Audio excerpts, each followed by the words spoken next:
कृष्णाय वासुदेवाय हरे परमात्मने प्रणतक्लेशनाशाय गोविन्दाय नमो नमः। कृष्ण प्रेममये राधा राधा प्रेममयो हरे जीवने निधने नित्यं राधा कृष्णौ गतिर्मम। भन्नुहोस् भागवत भगवान को, श्री सद्गुरुदेव भगवान को, श्री वेदव्यास भगवान को, श्री सुखदेव जी महाराज को, राष्ट्रदेव पशुपतिनाथ को, वृंदावन बिहारी लाल को। जय जय श्री राधे श्याम। परम मंगलमय अखिल कोटि ब्रह्मांड नायक अकारण करुणा वरुणालय निभृत निकुंज विहारी श्री सर्वेश्वर श्री कृष्ण को साक्षात वाङ्मय प्रतिमूर्ति श्रीमद् भागवत महापुराण जसको सायंकालीन स्वाध्याय कक्षा विशेषमा सदा चाहिँ उपस्थित भइस। हामी प्रतिदिन दिव्य सायंकालीन स्वाध्याय कक्षाका माध्यम भगवान श्रीकृष्ण मधुसूदनका चर्चा परिचर्चा गरिरहेका भगवान श्रीकृष्णका अक्षर विग्रहहरू भागवतका पावन संस्कृतका वाणीहरूलाई सरसर्ती हेर्ने प्रयत्न गरिरहेका छौँ। भागवतभित्र भगवानको सत्ता अवश्यम्भावी छ र त्यो सत्ताको अनुभव प्रयत्न गरिरहेछौँ। हामी तृतीय स्कन्धमा छौँ। तृतीय स्कन्धको सप्तम अध्यायलाई हामी पूर्व दिनमा शुभारम्भ गरेका। विदुरजी र मैत्रेयजीको दिव्य संवाद चलिरहेको छ। हरिद्वार क्षेत्रमा विदुरजी महाराजलाई मैत्रेयजीले भगवान श्रीकृष्णद्वारा आदिष्ट भएर भागवत तत्त्वको उपदेश गर्दै हुनुहुन्छ।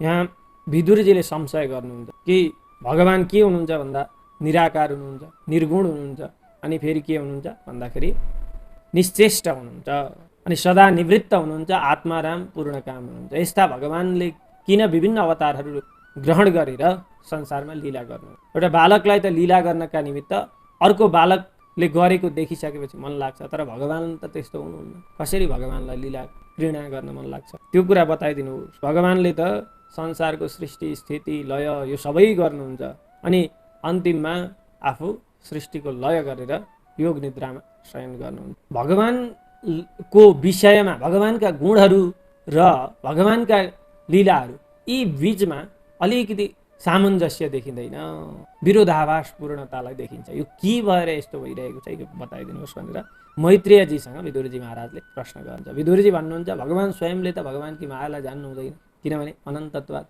अनन्त मायाको गति अनन्त छ भनेपछि हामी संसारी व्यक्तिले कसरी मायालाई जानौला? भगवान मुक्त भएर पनि बन्धनमा पर्नु अनि ईश्वर सर्वसमर्थ भएर पनि दीनताको लीला गर्नु यो भगवान मायाका प्रभावले एउटा आभास भएको हो, त्यो क्षोभ भएको हो।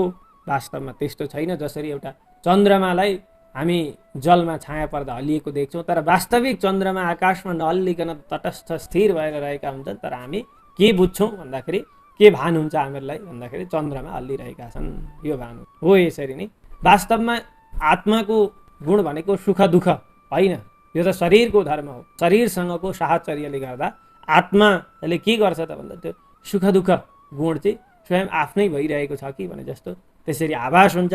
वास्तवमा आत्मा के छ? सदा निर्मुक्त छ, भगवत सत्ता सम्पन्न छ, भगवानको अंशभूत छ भनेर यसरी सम्झाउँदै हुनुहुन्छ। हामीले 14 श्लोकसम्म हेरेका छौँ। अब अगाडि 15 श्लोकमा विदुरजी महाराजले मैत्रेयजी महाराजसँग के भन्नुहुन्छ?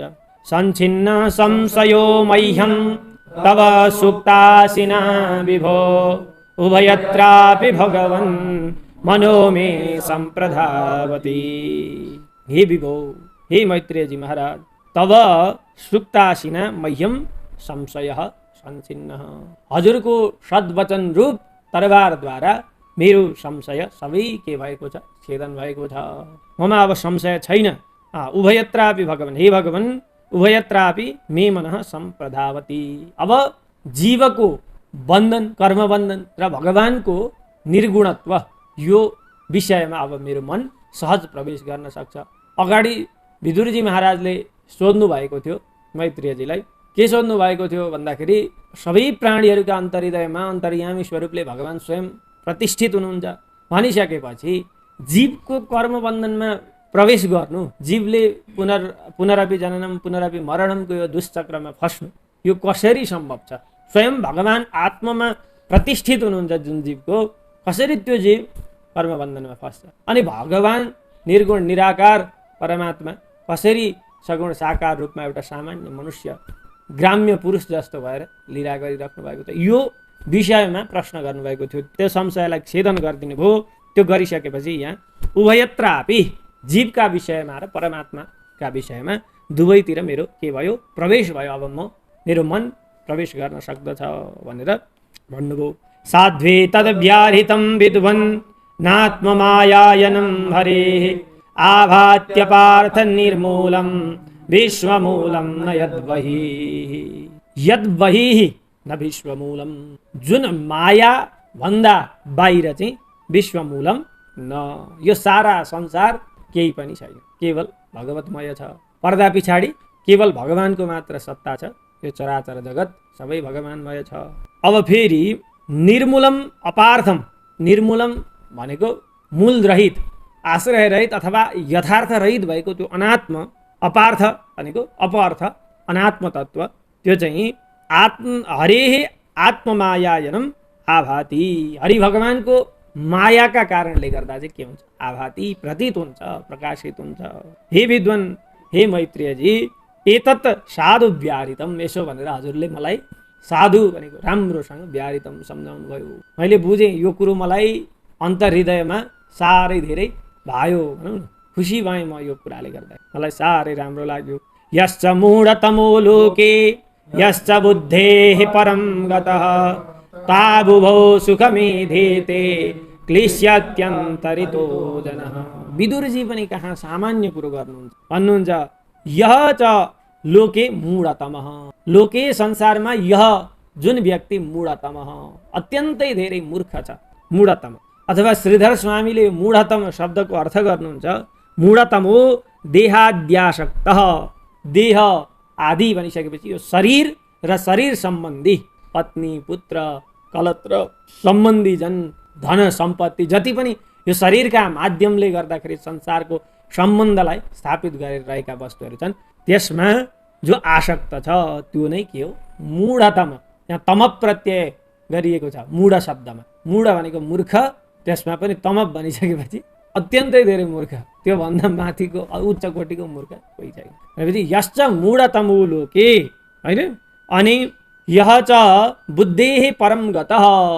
जो बुद्धेः भनेको बुद्धि तत्त्वबाट पनि परम गतः, मास्तिर पुगिसकेको, बुद्धि भन्दा पनि माथि भनिसकेपछि महत्त्व भन्दा पनि माथि के छ? प्रकृति। प्रकृति र पुरुषको यथार्थ सत्तालाई जसले वस्तुतः बुझेको छ त्यो व्यक्ति। दुई खालका व्यक्ति तौ उभौ सुखम एरते लोके। संसारमा यी दुई प्रकारका व्यक्तिले मात्रै सुखलाई के गर्दछ? वृद्धि गर्दछन्। जसले संसार जानेकै छैन, मूर्ख छ, त्यो व्यक्ति हो खुसी हुने। कि चाहिँ भगवत तत्त्व प्राप्ति जसले गरिसकेको छ त्यो व्यक्ति हुने हो खुसी संसार। अब त्यहाँदेखि बाहेकको अन्तरितः जनः क्लिश्यति। त्यो बीचको व्यक्ति जो अलिअलि जीव र जगतको वास्तविकतालाई जान्न खोज्छ, मायातिर पनि फसेको छ, त्यस्तो व्यक्ति नै के हुने हो? क्लिश्यति, दुःख पाउने हो, क्लेशलाई अनुभव गर्ने हो। भनिसकेपछि अब हामी कुन अवस्थामा छौँ त्यो हामीहरूले आफूले मोमो भन्ने विषय हो। सुखी हुनलाई कि मूढतम हुनु पर्यो कि बुद्धेः परङ्गत हुनु पर्यो भनेर यहाँनिर विदुरजीले भन्नुभयो। अर्थाभावं विनिश्चित्य प्रतीतस्यापि नात्मनः तां चापि युष्मच्चरण सेवयाहं पराणुदे। प्रतीतस्य अपि न आत्मनः अनात्मनः। के छ भन्दाखेरि वास्तवमा यो शरीरलाई नै हामी आत्मा मानिरहेका छौँ, त्यस्तो प्रतीति भइरहेको छ, भान भइरहेको छ, आभास भइरहेको छ, हो त्यस्तो। प्रतीतस्य अपि न आत्मनः। वास्तवमा के छ त? त्यो आत्मतत्व छैन, अनात्म तत्व छ। के छ? शरीर आदि छ, देह आदि छ, र प्रतीत के भइरहेको छ भन्दा आत्मतत्व यही हो भन्ने भइरहेको छ। म भनेर हामी शरीरलाई देखाउँदैछौँ नि त, वास्तवमा म भन्ने त्यो भित्र को छ है? तर म भनेर हामी हाम्रो शरीरलाई देखाउँदैछौँ, हो त्यस्तै। प्रतीतस्य अपि न आत्मनः। वस्तु त ऊ आत्मा होइन।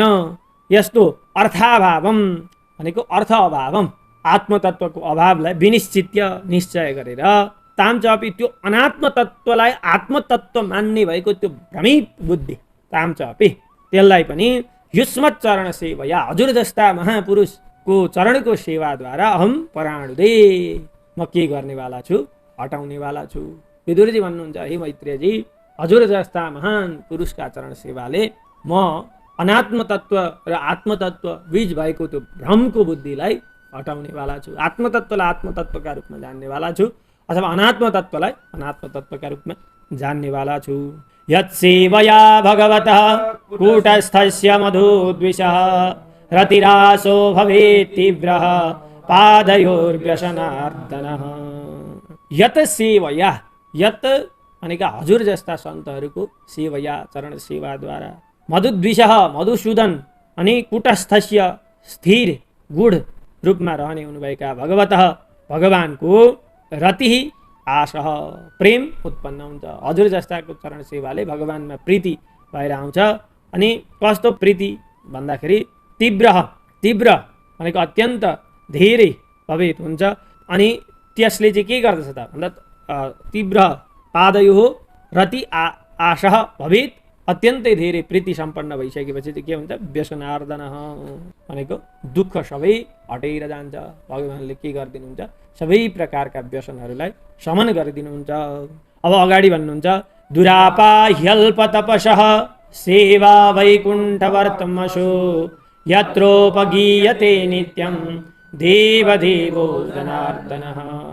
यत्र जुन सन्त समाजमा नित्यम देवदेवो जनार्दनः उपगीयते, नित्य निरन्तर देवताका पनि देवता स्वरूप परमात्मा नारायण भगवानको जनार्दनको गान गरिन्छ, लीला कथाहरूको उपगान गरिन्छ, श्रवण गरिन्छ भनिसकेपछि त्यस्तो खालको वैकुण्ठवर्तमसु, त्यो वैकुण्ठलाई प्रदान गर्नेवाला मार्गरूप भएको त्यस्तो सन्त सेवा हि निश्चय नै अल्प तपसः दुरापा। यो थोरै अलिकति तपस्याको फलले प्राप्त गर्ने चिज होइन, थोरै तपस्याले यो पाउन सकिँदैन। अल्प तपसः दुरापा, दुराप पाउन सकिँदैन भनेर भन्नुभयो। अब अगाडि भन्नुहुन्छ, सृष्ट्वाग्रे महदादीनि शवीकाराण्यनुक्रमात् तेभ्यो विराजमुद्धृत्य तमनु प्राविशद विभुः। विभुः व्यापक भगवान् नारायण अग्रे अगाडि महदादिनी सविकाराणी सृष्टवा, महतत्वादि गरिएका तत्त्वहरू तिनीहरू सविकाराणी भनेको तिनीहरूका अभिमानी देवता अथवा देवताहरूका साथमा भनौँ न, अधिष्ठात्री देवताहरूका साथमा सृष्टवा सृष्टि गरेर भगवानले सृष्टि गर्नुभयो। अनि तेभ्यः विराजम उद्धृत्य, ती तत्त्वहरूबाट आफूलाई विराट पुरुषका रूपमा उत्पन्न गराएर अथवा विराट पुरुष, विराट एउटा ब्रह्माण्डको स्वरूप प्रकट गरेर अनुक्रमात् तम अनुप्राविशत, क्रमशः ती सबै तत्त्वहरूमा भगवान स्वयं प्रवेश गर्नुभएको थियो। प्राविशत। यमाहुराद्यं पुरुषं सहस्राङ्घ्युरुबाहुकं यत्र विश्वैमे लोका सविकाशं समासते। सहस्राङ्घ्रि उरु बाहुकम, हजारौं पाउ अनि तिग्रा हात आदि हुनुभएका यम जो हुनुहुन्छ उहाँलाई चाहिँ आद्यम पुरुषम, आदि पुरुष परमात्मा भनिन्छ।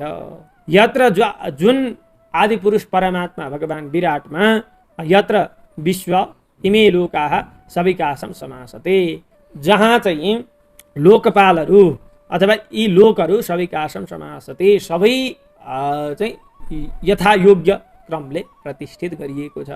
जहाँ जसलाई राख्नुपर्ने हो त्यहाँ त्यसको प्रतिष्ठा गरिएको छ। अथवा सात्विक गुणले युक्त भएका देवताहरूलाई स्वर्ग प्राप्त भयो, रजोगुणले युक्त मनुष्य आदिलाई पृथ्वीको प्राप्ति भयो भनेर हामीले अगाडि हेरिसकेका छौँ होइन। यसरी सविकाशं समासते भनेको यथायोग्य भगवानले प्रतिष्ठित गर्नुभएको छ। यस्मिन् दशविधः प्राणः सेन्द्रियार्थेन्द्रियस्त्रिवेद त्वयैरितो यतो वर्णास् तद्विभूतिर्वदस्वनः। सेन्द्रियार्थेन्द्रिय स इन्द्रियार्थ इन्द्रियः, इन्द्रियार्थ भनेको इन्द्रियका अधिष्ठात्री देवता र इन्द्रियहरू तिनीहरू यस्मिन् जो परमात्मा विराट पुरुषमा, अनि दशविध तिनीहरूले सहित भएका 10 विध प्राण, 10 प्रकारका प्राणहरू हामीहरूले पूर्वमा चर्चा गरिसकेका छौँ है। 10 प्रकारका प्राण अनि त्रिवृत्त भनेका 3 प्रकारका के त भन्दाखेरि मनोबल, शारीरिक बल र इन्द्रिय बल, यी 3 प्रकारका बलहरू त्वया ईरिता, हजुरले भन्नुभयो। जो विराट पुरुषमा प्रतिष्ठित भएका यी सबै कुरा हजुरले बताउनुभयो। यत वर्णास तद्विभूति वदस्वन, यत अब अगाडि वर्ण तद्विभूति न वदस्व, वर्णहरूको कुरा र तिनीहरूका विभूतिहरूको कुरा पनि हामीहरूलाई बताउनुहोस्, अथवा न भनेको मलाई बताउनुहोस् भनेर यसरी विदुरजी महाराजले मैत्रेयजीसँग प्रश्न गर्दै हुनुहुन्छ। यत्र पुत्रैश्च पौत्रैश्च नप्तृभिः सह गोत्रजैः प्रजा विचित्राकृतयः आसन् याभिरिदं ततम्। यत्र जुन विराट पुरुषले विराट रूपमा आफू अवतरित हुनुभएको ब्रह्माण्डमा पुत्रैश्च भगवानका पुत्रहरू, अनि पौत्रैश्च भगवानका पौत्र नातिहरू, अनि नप्तृभिः भनेका दौहित्रहरू छोरीका छोराहरू र गोत्रजैहि सह भनेको सबै आफ्ना गोत्रोत्पन्न व्यक्तिहरूका साथमा विचित्राकृतय प्रजा, विचित्रका आकृति भएका प्रजाहरू आसन रहन्छन् र याभि भनेका यिनै प्रजाहरूद्वारा इदम विश्वम ततम व्याप्त छ, यो विश्व चाहिँ के हुन्छ व्याप्त हुन्छ, मतलब यो विश्व ब्रह्माण्ड भरिन्छ भगवानकै पुत्र पौत्र नप्त्री यिनीहरूबाटै के हुन्छ त्यो सारा विश्व भरिभराउ भएको छ भनेर यसरी बताउनुभयो। अब अगाडि भन्नुहुन्छ प्रजापतीनां च पते चक्लृपेकान् प्रजापतीन् सर्गाश्चैवानुसर्गाश्च मनुन्मन्वन्तराधिपान्। भगवान नारायणले प्रजापतीनां पति स कान प्रजापतिन चक्लृपे, प्रजापतिहरूका पनि पति स्वामी हुनुभएका भगवान नारायणले कान भनेका कसलाई प्रजापति रूपमा स्थापित गर्नुभयो। अनि सर्गाश्चैवानुसर्गाश्च कस्ता खालका स्वर्गहरू गर्नुभयो र अनुसर्ग भनेको स्वर्गभित्रका पनि स्वर्गहरू यिनीहरूलाई विस्तार गर्नुभयो। ती स्वर्गहरूमा कसलाई मनु बनाउनुभयो र मन्वन्तराधिपान मन्वन्तरको अधिपतिका रूपमा प्रतिष्ठित गराउनुभयो, त्यो कुरा बताउनुहोस्। एतेषामपि वंशाश्च वंशानुचरितानि च उपर्यधश्च ये लोका भूमेर्मित्रात्मजा सते। हे मित्रात्मज, हे मित्र ऋषिका पुत्र मैत्रेय, एतेषामपि वंशाश्च, यी मन्वन्तराधिप प्रजापति यिनीहरूका वंशको पनि कुरा बताउनु। अनि वंशानुचरितानि च, यिनीहरूका वंशजहरूले जो चरित्रहरू गरे तिनीहरूका बारेमा पनि केही बताउनु हो। ये उपरियधः लोका, ये भूमे उपरियधः लोका, जो पृथ्वीदेखि माथिका लोकहरू छन् र मुनिका लोकहरू छन् तिनीहरूका बारेमा बताउनु हो। ये भूमे उपरि अधः च लोका आशाते रहन्छन्, लोकहरू छन् जो पृथ्वीदेखि माथि कति लोकहरू छन्, पृथ्वीभन्दा मुनि कति लोकहरू छन्, तिनीहरूका बारेमा पनि वर्णन गरेर बताउनुहोस् भन्नुभयो। अब अगाडि भन्नुहुन्छ तेषां संस्थान प्रमाणं च भूर्लोकस्य च वर्णय तिर्यं मानुषदेवानां सरीसृपपतत्रिणां वदनः सर्गसंव्यूहं भार्गस्वेदो द्विजोद्विदां। तिर्यक मानुषदेवानां, तिर्यक भनेका पशुपक्षी, मानुष मनुष्य, देवानां देवताहरूका बारेमा, अनि सरीसृप घस्रेर हिँड्ने पतत्रिणां पंक्षीहरूका बारेमा। तेषां तिनीहरूको संस्थान भनेको वासस्थान, भूर्लोकस्य प्रमाणं च वर्णय, पृथ्वीको प्रमाण कति छ, पृथ्वीको लम्बाइ कस्तो छ, गोलाइ कस्तो छ, आकार प्रकार के कस्तो छ, त्यो बारेमा पनि बताउनु भन्नुभयो। अनि सर्ग संव्यूहम न वदः, अनि अरू सृष्टिहरूको समूहको पनि वर्णन गर्नुहोस्। के भन्दाखेरि गर्भबाट जन्मिने, आमाका गर्भबाट जन्मिनेवाला, अनि स्वेद पसिनाबाट जन्मिने भएका, अनि द्विज भनेको अण्डज, अण्डबाट जन्मिने भएका, अनि उद्भिदाम भनेको पृथ्वीबाट उम्रिने माटोबाट जन्मने भएका, यस्ता सर्ग संव्यूहम नवदः, सृष्टिहरूको समूहका बारेमा पनि मलाई बताउनुहोस् भन्नुभयो। गुणावतारैर्विश्वस्य सर्गस्थित्यप्ययाश्रयं सृजतः श्रीनिवासस्य व्याचक्ष्वोदार विक्रमम्।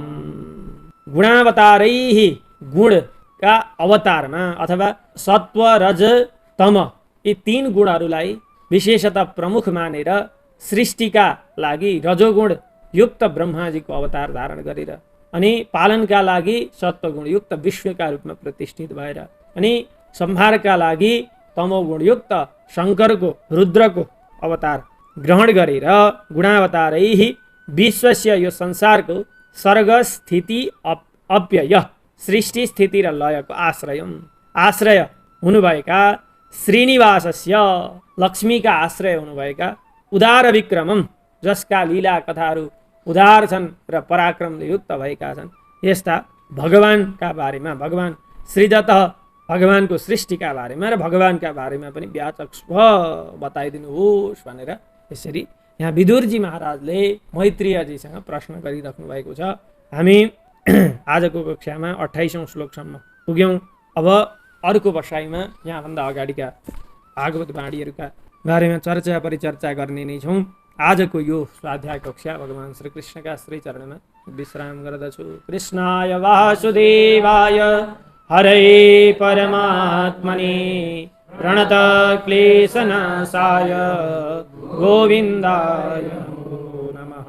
भन्नुहोस् भागवत भगवानको जय।